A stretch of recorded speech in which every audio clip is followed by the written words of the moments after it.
There is nothing more painful for the Dawg Pound than watching a young cornerstone player go down with a brutal injury just when they were dominating. We spent the whole winter wondering if this key piece of our ground attack would ever look the same on the lakefront again. But an incredibly positive update just dropped out of Berea today that changes everything for our new playbook. This explosive weapon is officially back to full strength and making serious noise behind the scenes.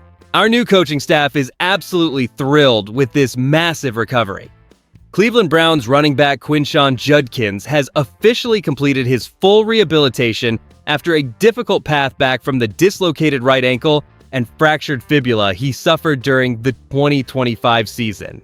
It was a brutal end to a promising start for the second-round pick, who finished his rookie campaign with 827 rushing yards and 9 touchdowns across 14 appearances. His recovery journey was not just physical, as the young runner recently shared how grateful he is for the team staff who helped him navigate the long road back to full health. Fans throughout Ohio have been holding their breath since that Week 16 injury against Buffalo, and hearing him say he feels just as good, if not better, is the news we desperately needed to hear. What makes this even bigger is his readiness to embrace a major shift in the offense as he prepares for his second year.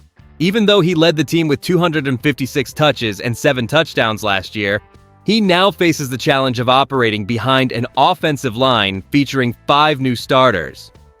Head coach Todd Monken has been vocal about seeing his confidence and explosive speed return during summer workouts, which provides a much-needed sense of optimism. With Judkins now fully cleared, we have to consider how he will adjust to the new personnel up front. Can he replicate that early rookie production while tasked with leading the ground attack in Monken's system? Or will the revamped line shift the way our backfield operates under pressure this coming season? The lingering question surrounding Judkins remains whether his early season efficiency can return after that grueling stretch last December. Before that devastating Week 16 blow against the Buffalo Bills, the rookie showcased a rare ability to handle heavy volume, logging 20 or more carries in 5 separate matchups. Let's be real, seeing him manage that workload only to have his progress stalled by a fractured fibula and dislocated ankle was a bitter pill for us to swallow. The front office clearly prioritized his long-term health, opting for a careful, calculated rehabilitation plan rather than any sort of risky shortcut during the spring months.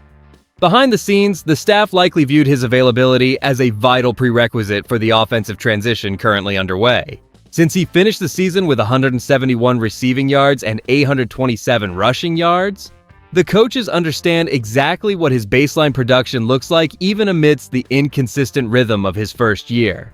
They saw him secure 7 touchdowns, tying him with Harold Fannin for the team lead, which validates their decision to keep him as the primary option despite the arrival of Dylan Sampson to handle third down duties. If you look back at his early explosive outings against Minnesota and Miami, it is easy to see why Monken is so eager to get him back on the field. That confidence is paramount now as he prepares to navigate a line that has been completely overhauled since his departure from the lineup. If his physical recovery holds up against the increased contact in camp, this offense might just surprise those who expect a slow start. Transitioning from the medical status to the practical on-field reality, we have to address what these developments mean for the upcoming schedule. This is where it gets real, because the physical health of our primary ball carrier dictates the success of a scheme that relies on heavy, punishing personnel groups. With a completely revamped offensive line featuring 5 fresh faces, having a veteran presence in the backfield who understands the timing of these gaps is the difference between a stalled drive and moving the chains. The immediate impact on our depth chart means Dylan Sampson can effectively focus on his role as a change of pace option for third down situations without the burden of being our sole interior threat. Looking ahead, this recovery status is vital as we prepare for the inevitable defensive pressure that defines the rhythm of our division matchups later this year.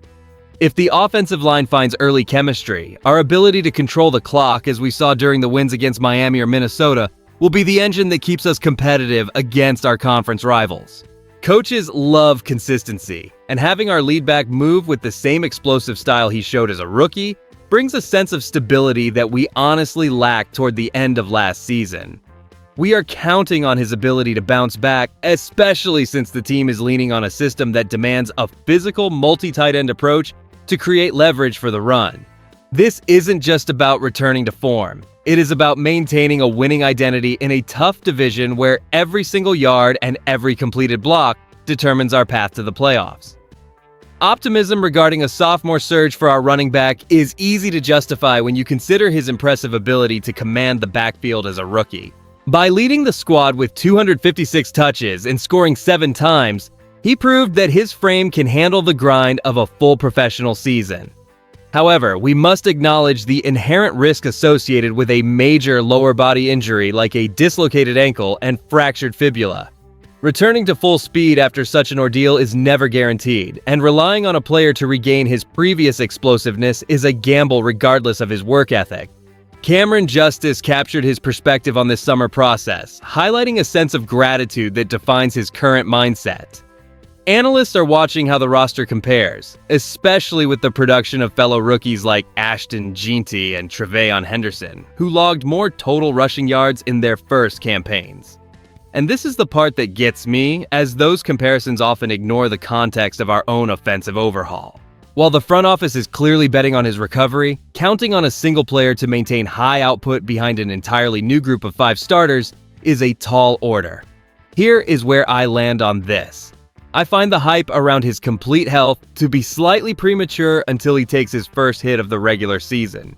Watching him navigate these defensive fronts will show us if he truly has that same gear, or if the lingering effects of last winter will force him to adopt a more measured style of play. When we bridge the gap between his recovery status and the long-term vision for this franchise, we find a clearer path toward building a consistent, competitive roster under this coaching staff. For the next few seasons, the Browns are banking on developing a balanced attack that prioritizes physical endurance and proven high-touch contributors.